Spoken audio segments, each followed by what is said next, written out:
अस्सलाम वालेकुम व्यूअर्स, मैं हूं समीना पाशा। उम्मीद है आप लोग खैरियत से होंगे। व्यूअर्स, कुछ अहम खबरें और अपडेट्स लेकर इस व्लॉग में आपके सामने हाजिर हैं जनाब। एक तो आज आपको बताएंगे कि एक इनकम्प्लीट सेनेट के साथ ही चेयरमैन सेनेट का इंतखाब हो गया है और यूसुफ रज़ा गिलानी साहब चेयरमैन सेनेट भी बन चुके हैं। उन्होंने ओहदे का हल्फ भी उठा लिया। लेकिन इम्पॉर्टेंट क्या है? इम्पॉर्टेंट ये है कि ख़ुद इलेक्शन कमीशन ने कई दफ़ा जब ये बात की जा रही थी कि इनकम्प्लीट असम्बली है, इनकम्प्लीट आपका इंतखाब है, सारा ऐवान जो है इनकम्प्लीट है, तो आप इंतखाब ना करवाएं, तो तब ये इन्होंने क्या किया था कि जनाब वज़ीर आला का इंतखाब भी हुआ, वज़ीर आज़म का भी हुआ, ये सब हुआ। लेकिन जब खैबर पख्तूनख्वा में अक़लियती या मखसूस नशिस्तें जो ख़वातीन की थीं उनके मेंबर्स पूरे नहीं थे, तो वहाँ पर इन्होंने सेनेट का इंतखाब ही नहीं करवाया। अब हुआ ये है कि सेनेटर KP के सेनेटर जो हैं खैबर पख्तूनख्वा के सेनेटर मौजूद नहीं थे ऐवान में और उनके बगैर ही चेयरमैन सेनेट मुंतखब हो गए हैं अपने यूसुफ रज़ा गिलानी साहब। ये अफसोसनाक शर्मनाक दिन है जमहूरियत के लिए भी और आइन और क़ानून की अमलदारी के लिए भी कि जिसको हमने जिस तरह चाहा इन पिछले 2 सालों में रौंदा है। वैसे तो 75 साल से सिलसिला जारी है, लेकिन ख़ास तौर पर इन 2 सालों में। अब जी इस खबर की डिटेल शेयर करेंगे। फिर वहाँ पर एक मुलाकात हुई हामिद खान साहब की और मोहसिन नकवी साहब की, इसके ऊपर बड़ी तनकीद हो रही है और ये क्या मुलाकात थी इस पे बात करेंगे। इद्दत केस की आज की तफसीलात आपको बताते हैं। बुशरा बीबी साहिबा क्यों आज़ाद शहरी की हैसियत से ईद नहीं मना सकेंगी, इसके ऊपर बात करेंगे। और फिर इनके बुशरा बीबी के हवाले से 2-3 और अहम खबरें आपके साथ मैं शेयर करने जाऊँगी। इसके साथ साथ जनाब शाही ख़ानदान का दौरा मुकम्मल हो गया है और उम्रा करके बड़ा एहसान कर दिया उन्होंने, पाकिस्तान की कौम के ऊपर एक एहसान अजीम कर दिया है। तो उसकी वजह से आवाम को क्या क्या भुगतना पड़ रहा है और क्या भुगतना पड़ेगा, इसके ऊपर भी बात करेंगे। आपसे रिक्वेस्ट है कि चैनल को सब्सक्राइब कर लें अगर अभी तक सब्सक्राइब नहीं किया। तो सबसे पहले जी चेयरमैन सेनेट का इंतखाब हुआ है। KP के लोग मौजूद नहीं थे, ये अफसोसनाक मरहला है। सेनेट को बुनियादी तौर पर इस अंदाज से तरतीब देने का मकसद क्या है? मकसद ये है कि तमाम सूबों की एक इक्वल रिप्रेजेंटेशन मौजूद हो ऐवान बाला के अंदर, तमाम की तादाद भी एक जितनी है। और उसके बाद मकसद भी यही था कि ये ना हो कि जैसे कौमी असम्बली में ज़ाहिर है पंजाब एक बड़ा सूबा है, उसके ज़्यादा पॉपुलेशन है, तो उस लिहाज से ज़्यादा नशिस्तें जो है वो पंजाब से हैं कौमी असम्बली की। लेकिन सेनेट में इस बात को यकीनी बनाया गया है कि तमाम सूबों की जो नशिस्तें हैं वो बराबर हों और एक इक्वालिटी का जो तासुर है वो जा सके, सबकी इक्वल रिप्रेजेंटेशन हो सके। लेकिन आज क्या इक्वल रिप्रेजेंटेशन थी? क्योंकि खैबर पख्तूनख्वा के जो सेनेटर्स थे वो तो मौजूद ही नहीं थे और उनके मौजूद होने के बगैर ही, उनकी एब्सेंस में ही चेयरमैन सेनेट मुंतखब हो गए यूसुफ रज़ा गिलानी साहब। यूसुफ रज़ा गिलानी साहब का नाम जब सामने आया था तभी मालूम हो चुका था कि यही चेयरमैन सेनेट बनेंगे, क्योंकि इन्होंने कौमी असम्बली से जो नशिस्त जीती थी, हालांकि उस नशिस्त के ऊपर भी क्वेश्चन मार्क है और वो नशिस्त भी बकौल PTI के लोग उन्होंने जीती है। लेकिन खैर उन्होंने उस नशिस्त से भी जो फॉर्म 47 के तहत उन्होंने जीती हुई थी, उससे जब उन्होंने इस्तीफ़ा दिया, सेनेटर बने, तो उस वक्त की बात बिल्कुल क्लियर थी कि वही अब चेयरमैन सेनेट भी बनने जा रहे हैं। तो यूसुफ रज़ा गिलानी साहब जी अब उन्होंने ओहदे का हल्फ उठा लिया है। चेयरमैन सेनेट का ओहदा इसलिए भी बड़ा इंपॉर्टेंट होता है कि अगर सदर किसी वक्त मौजूद ना हो तो उनके एब्सेंस में जो चेयरमैन सेनेट है वही कायम मकाम सदर भी हुआ करते हैं। तो यानी अब जरदारी साहब अगर कहीं बैरून मुल्क जाते हैं या किसी वजह से भी दस्तयाब नहीं होते तो उनकी एब्सेंस में यूसुफ रज़ा गिलानी साहब जो है वो सदर पाकिस्तान भी होंगे। तो ये बड़ा इंपॉर्टेंट है, यानी कि हर 2 सूरतों में PTI पीपल्स पार्टी के पास ही ये पोजीशन रहेगी। आज इस पर एहतजाज काफ़ी किया PTI के लोगों ने, लेकिन उनकी सुनी नहीं गई और वज़ीर क़ानून जो इस वक्त वज़ीर ख़ारजा इसहाक़ डार साहब जो इसको कंडक्ट कर रहे थे इंतखाब को सारे, उन्होंने इसके ऊपर उनकी बात नहीं सुनी और कंडक्ट करवा लिया बाकी सारा जो इंतखाब था। तो इस तरह से यूसुफ रज़ा गिलानी साहब चेयरमैन सेनेट बन गए। लेकिन आज इस इंतखाब के मौके पर हामिद खान साहब जो कि PTI के सेनेटर हैं, पंजाब से मुंतखब हुए हैं, उनकी मुलाकात हुई सेनेटर मोहसिन नकवी साहब से।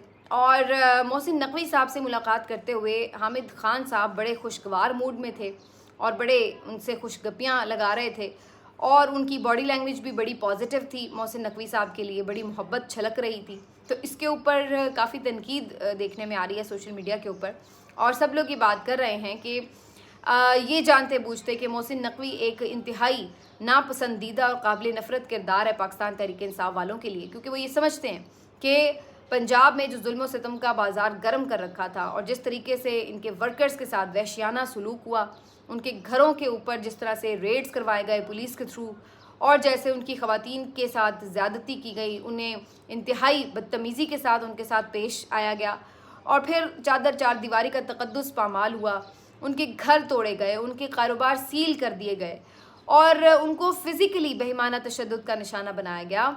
और ये सब करने के बाद कई रहनुमा बेचारे रूपोश होने पर मजबूर हुए, कई बेचारे प्रेस कॉन्फ्रेंस करने पर मजबूर हुए, और कई आज तक ऐसे भी हैं कि जो असेंबली से जीते हुए हैं लेकिन हल्फ नहीं उठा सके। पंजाब पुलिस को एक गुंडा गर्द और बदमाश पुलिस की तरह मोहसिन नकवी ने यूज़ किया, और सिर्फ पीटीआई कारकुनान ही नहीं बल्कि आम शहरियों को भी इसमें नहीं छोड़ा गया। जब भी किसी एहतजाज के लिए आम शहरी सड़क पर आए तो उनको गाड़ियों से निकाल कर गिरफ्तार किया गया, उन्हें मारा पीटा गया, उनके साथ बदतमीज़ी की गई। ये सब इन्होंने आम लोगों के साथ भी किया जो सिर्फ पीटीआई के सपोर्टर होने का जुर्म थे, जो मुजरिम थे।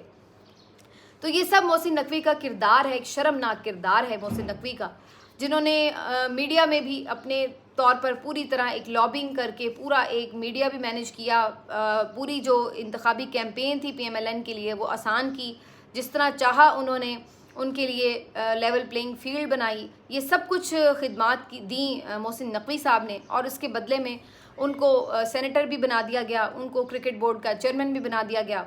और ये एक तारीख़ का शर्मनाक तरीन किरदार आज जब सेनेट में मौजूद था तो हामिद खान साहब मोहसिन नकवी के साथ जिस तरह से खुशगपियाँ मार रहे थे, उसने यकीनी तौर पर पीटीआई के लोगों को तकलीफ़ पहुँचाई। और उन्होंने कहा कि हमारे सेनेटर्स कि ये मजबूरी है चलें कि उनके साथ बैठना है एक छत के नीचे, लेकिन ये तो मजबूरी नहीं है कि आपने हंस हंस के उनके साथ जफ्फियाँ डालनी हैं, और ये तो मजबूरी नहीं है कि आप जानते बूझते कि वो कितना जालिम और सफ़ाक इंसान है, आपने उसके साथ राहो रस्म बढ़ानी है। अब अगर उससे कोई ताल्लुक़ है कि वज़ीर दाखिला है, कोई बात ज़रूरी करनी पड़ जाती है तो एक अलग बात है, लेकिन उसका मतलब ये नहीं है कि आपकी बॉडी लैंग्वेज से ये तासुर जाए कि आप अपनी ही जो वर्कर्स हैं उनकी कुर्बानियों का मजाक उड़ा रहे हैं। तो ये सिर्फ आम लोग नहीं उन पर तनकीद कर रहे थे, मैं देख रही थी कि पीटीआई के सीनियर रहनुमाओं की तरफ से भी इवन इसके ऊपर तनकीद हुई, और उन्होंने कहा कि ये हामिद खान साहब की अच्छी हिकमत अमली नहीं थी मोहसिन नकवी साहब से इस तरीके से करना, दोस्ती या इस तरीके से उनको ट्रीट करना। हर मौके पे हर वक्त ये एहतजाज रिकॉर्ड कराना ज़रूरी है कि जो जुल्म सितम इन्होंने किया है।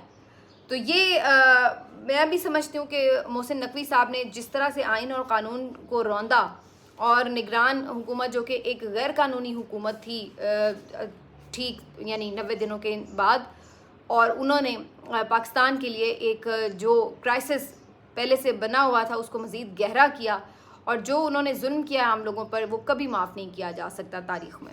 तो बहरहाल जी, अब ये इसके ऊपर मेरा ख्याल है मज़ीद भी हामिद खान साहब को तनकीद बर्दाश्त करनी पड़ेगी। कई हवालों से हामिद खान साहब पहले भी तनकीद की जद में आ रहे हैं, लेकिन खान साहब, इमरान खान साहब उन पे क्यों ट्रस्ट करते हैं, स्टिल उनको सेनेटर भी बनवाया है, ये अपनी जगह एक अहम बात है। लेकिन बहरहाल ये कि अभी तक हमें नज़र नहीं आया कि उन्होंने पीटीआई की तरफ से क़यादत की हो, कभी एहतजाज की क़यादत की हो, कभी मार खाई हो, कोई कुर्बानी दी हो, उन्होंने क्या उन पे केसेस बने हैं, उन्होंने क्या कोई जेलें भुगती हैं, क्या उनका इस वक्त पार्टी के लिए खिदमात हैं, कोई मालूम नहीं है। और चलिए, ज़रूरी नहीं कि आपने इस तरह की कुर्बानी दी हो, आप फ्रंट से लीड कर रहे होते हैं, आप कहीं ना कहीं मौजूद होते हैं, आप कोई वकील रहनुमा, इतना बड़ा आपका ग्रुप है हामिद खान ग्रुप, आप उसको मुतहर्रिक करते हैं। आपने कुछ भी नहीं किया, आप एक केस तक नहीं जीत के दे सके, और आपने हमेशा ऐसी बात की मीडिया पर आकर जिसकी वजह से आपको, आपकी पार्टी को नुकसान हुआ या उसका मौक़िफ़ कमज़ोर पड़ा। तो हामिद खान साहब बहरहाल मुझे नहीं मालूम है कि उनका क्या उसके ऊपर है, शायद उनकी सोच मुख्तलिफ हो सकती है बहुत से मौक़ों पर, उनकी हक़ है कि वो सोच मुख्तलिफ रखें, लेकिन इमरान खान साहब उनके ऊपर ट्रस्ट स्टिल क्यों करते हैं और पार्टी के लिए उनकी क्या खिदमात हैं, मुझे तो आज तक पता नहीं। अगर किसी को पता हो तो मुझे ज़रूर बताएं। अब आ जाते हैं जी इद्दत केस के मामले के ऊपर। सलमान अकरम राजा साहब आज पेश हुए, दोनों के वकला पेश हुए, खान साहब के भी और बुशरा बीबी साहिबा के भी, लेकिन हमेशा की तरह खाबर मानिका के वकील भाग गए। असल बात यह है कि इस तरह के बेहुदा और बेशरम केस बनाते हुए तो इन लोगों को शर्म नहीं आई। इन्होंने 12-12 बजे तक 14-14 घंटे की समाअत लगाकर और ये सज़ाएँ दिलवाईं, और आज हालत ये है कि अपील के ऊपर ये लोग फेस तक नहीं शायद कर सकते। इन्हें पता है कि इन्होंने क्या गुल खिलाए हैं, किस तरह के गटर किस्म के केसेस बनाए हैं, और यही वजह है कि ये आज अदालतों से मुंह छुपा रहे हैं और पेश नहीं हो रहे। और दूसरी वजह यह है कि ये समझते हैं कि इस तरह के डिलेइंग टैक्टिक्स से जो रिलीफ मिल सकता था बुशरा बीबी साहिबा को ख़ास तौर पर, वो नहीं आज मिल सका। अगर वो आ जाते वकील, जो इब्तदाई दलाइल उनके मुकम्मल हो जाते, तो सज़ा मुअत्तली का फ़ैसला आ सकता था। लेकिन जानबूझकर 3 समातों में ये वकील पेश नहीं हो रहे, 7 वाली कमरे में, 7 वाली अदालत में बैठे होते हैं, लेकिन उठ के जहमत नहीं करते कि इस अदालत में आ जाएं। वजह जानबूझकर डिलेइंग टैक्टिक्स है। और सलमान अकरम राजा ने इस पर भरपूर एहतजाज भी किया, आवाज़ भी उठाई, खूब लत्ते भी लिए और शर्म दिलाई कि किस तरीके से ये केसेस बनाए गए और किस तरीके से अब इसकी अपील को लटकाया जा रहा है। बहरहाल जी, आज सेशन कोर्ट में जज साहब ने 15 अप्रैल तक के लिए समाअत मुलतवी कर दी है और इन दोनों के वकीलों के दलाइल चूँकि मुकम्मल हो चुके हैं, तो उनका कहना है कि 15 अप्रैल को जब खावर मानिका साहब के वकील तशरीफ़ ले आएंगे तो उनके इब्तदाई समाअत दलाइल सुनने के बाद सज़ा मुअत्तली के हवाले से फ़ैसला भी उस दिन आ सकता है और इसमें किसी को कोई शक नहीं है कि ये सज़ा मुअत्तल होकर ही रहेगी। तो देखते हैं जी 15 अप्रैल तक क्या होता है। लेकिन इससे हुआ यह है कि बुशरा बीबी साहिबा जो कि एक फ्री खातून की हैसियत से ईद मना सकती थी, वो उनका मामला नहीं हो सका क्योंकि इस वक्त वो सिर्फ वाहिद इसी केस में गिरफ़्तार है। तोशा खाना केस ऑलरेडी उनका जो है वो उसकी सज़ा मुअत्तल हो चुकी है। इद्दत केस में उनकी सज़ा अगर मुअत्तल हो जाती तो वो आज़ाद कहलाती, लेकिन ऐसा नहीं हो सका हट धर्मी की वजह से वकला की, और अब वो कैदी ही रहेंगी। दूसरी तरफ अगरचे इस्लामाबाद हाई कोर्ट का वाज़ेह फ़ैसला कि इमरान खान साहब से बुशरा बीबी साहिबा की मुलाकात भी करवाई जाए, उनको ईद पे भी मिलने दिया जाए, तो उनकी मुलाकात इस पूरे वीक में नहीं करवाई गई, सिवाय इसके कि वो डयाला जेल में जब गईं तो ये अलकादिर ट्रस्ट केस की समाअत के दौरान। और उसके बाद जो दूसरी इस्तदा थी मेडिकल चेकअप के हवाले से, तो उसमें भी इन्होंने ये किया है कि ये तय किया गया था कि उनके ब्लड सैंपल लिए जाएंगे, खून के नमूने हासिल किए जाएंगे इस बात की तस्दीक के लिए कि आखिर उनकी जो तबीयत ठीक नहीं हो रही तो उसकी क्या वजूहात हैं, लेकिन वो भी नहीं करने दिया गया। उनके वकला इस बात पर ख़बर दे रहे हैं और एहतजाज भी कर रहे हैं कि उनके ब्लड सैंपल आखिर नहीं लिए जा रहे, तो उसकी वजह क्या है। क्या वाकई कोई ऐसी चीज़ है जिसको छुपाने की कोशिश की जा रही है जो ब्लड सैंपल्स में खुलकर सामने आ जाएगी। तो वो इस बात को फिर शकूक व शुबहात से देख रहे हैं कि वो तो पहले ही इस बात के लिए कह रही हैं, शिकायत कर रही हैं कि उन्हें कुछ ऐसी चीज़ें दी जा रही हैं जिसकी वजह से उनकी तबीयत बिगड़ रही है। वो कहती हैं उन्हें जहर दिया जा रहा है या उन्हें केमिकल्स दिए जा रहे हैं या ये जो बाथरूम क्लीनर्स हैं उसके ड्रॉप डाल के दिए जा रहे हैं। तो कई मरतबा उन्होंने इसकी शिकायत की है, लेकिन इसका जो हतमी एंडोस्कोपी से या फिर ब्लड टेस्ट से कोई नतीजा निकल सकता था, ये करने नहीं दिया जा रहा। इसी तरह खान साहब का भी चेकअप होना था डॉक्टर आसिम साहब के थ्रू, जो कि उनके पर्सनल मालिज हैं, लेकिन उन्हें भी उनके साथ चेकअप नहीं करवाने दिया गया। तो मेरा ख्याल है ये मामला फिर से अदालतों में जाएगा। अदालतों के हुक्म की बेतौकीरी तो हम पिछले 2 साल से देख ही रहे हैं कि अदालतें एक हुक्म कर रही हैं लेकिन उनको हवा में उड़ा दिया जाता है, उस तरह से उस पर अमल दरामद हमें नज़र नहीं आता। तो यही चीज़ जो हमें आज भी दिखाई दे रही है। अब इस बात पर आ जाते हैं जी कि मरीम नवाज़ साहिबा और उनके चचा साहब ने क्या किया है लोगों के साथ। पहले तो जनाब ये दोनों PIA की फ़्लाइट से कहा जी हम तो आम शहरी की तरह आम फ़्लाइट से जाएंगे, स्पेशल फ़्लाइट से नहीं जाएंगे। अच्छा भाई, और फिर जो इन्होंने इस बात के चक्कर में लोगों का जीना वबाल किया, वो मैं आपको अब सुना देती हूँ कहानी। कि पहले तो इन्होंने जाना था और फ़्लाइट थी जद्दा तक के लिए, लेकिन ये लोग जी मदीना में उतर गए। वहाँ पे भी लोगों को तंगी हुई जो ज़ाहिर फ़्लाइट में मौजूद थे। और वापसी पे जो अब खबर आ रही है, और ये खुद जियो के रिपोर्टर्स खबर दे रहे हैं कि इस्लामाबाद की ये परवाज़ थी PK 842, जिसके तहत वहाँ से जो फ़्लाइट थी उसने इस्लामाबाद उतरना था। लेकिन यहाँ पर ये VIP सिस्टम, जो जैसे ये समझते हैं कि अवाम तो सारी इनकी ग़ुलाम है और सारे इदारे जो हैं वो तो इनके मातहत इस तरह से है कि वो इनके नौकर हैं, इनकी खिदमत करें, इनके आराम का ख्याल रखें। तो इन्होंने किया क्या कि जनाब लाहौर में जाके लैंड करवा लिया तैयारे को, और लाहौर में बेचारा तैयारा लैंड हुआ है जब, तो ज़ाहिर है अवाम जो उसके अंदर मुसाफिर बाकी थे मौजूद, तकरीबन 380 मुसाफिर थे, वो तो इस्लामाबाद के मुसाफिर थे, उन बेचारों को भी मजबूरन लाहौर में रुकना पड़ा। और उसके बाद 2 घंटे तक वो तैयारा वहाँ पर खड़ा रहा एयरपोर्ट के ऊपर। बाद में उस तैयारे को फिर इस्लामाबाद ले जाया गया और 2 घंटे वो मुसाफिर बेचारे तैयारे के अंदर यरगमाल बने रहे। उन्हें तैयारे से उतरने भी नहीं दिया गया। वो कहें कि जी हमें उतरने दें, हम खुद ही ट्रेन पकड़ के, बस पकड़ के इस्लामाबाद चले जाएंगे, हमें उतरने तो दें। उन्हें इस्लामाबाद खुद ही, उन्होंने कहा नहीं जी आपको खुद नहीं जाने देंगे, आप तैयारे के अंदर मौजूद रहें। और ज़बरदस्ती उनको 2 घंटे त्यारे में इंतज़ार की कोफ्त बर्दाश्त करना पड़ी। और ये सिर्फ यहाँ पे नहीं, बल्कि जब ये मक्का से भी चले थे वहाँ से भी यही सूरत हाल थी। जद्दा से शायद ये फ़्लाइट थी, वहाँ पर भी पहले उनके इंतज़ार में 2 घंटे एयरपोर्ट पे फ़्लाइट को खड़ा रखा गया कि शाही वफ़द तशरीफ़ लाएगा। उसके बाद जो है प्रिंसेस मरियम और प्रिंस जो शहबाज शरीफ साहब हैं वो तशरीफ़ लाएंगे, तो उसके बाद जहाज़ फ़्लाई करेगा। पहले वहाँ पे लोगों को इंतज़ार की कोफ्त बर्दाश्त करना पड़ी रोज़ों के अंदर, और फिर उसके बाद यहाँ पर पहुँच कर दोबारा उनको मंजिल तक नहीं ले जाया गया, बल्कि लाहौर में उनका पड़ाव करा दिया गया। और फिर वहाँ पे भी वो बेचारे खूब ख्वार होने के बाद कहीं जाके इस्लामाबाद पहुँचने में कामयाब हुए।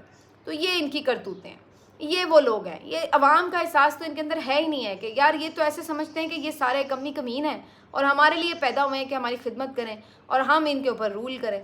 ये इनकी असलियत है। ये सिर्फ मुसल्लत होने आ जाते हैं हमारे मुल्क के ऊपर, हमारे मुल्क के लोगों के ऊपर, ये सिर्फ रूल करने के लिए आ जाते हैं। ना इनको अवाम का कोई एहसास है, ना उसके पैसे का, ना उसके वक्त का, ना उसकी ज़हनी कोफ्त का, किसी चीज़ का इन्हें एहसास नहीं है। ये सिर्फ सेल्फिश लोग अपने आप को देखते हैं कि हमें क्या सूट करता है और इसकी और कमा के क्या लाए हैं वहाँ पर।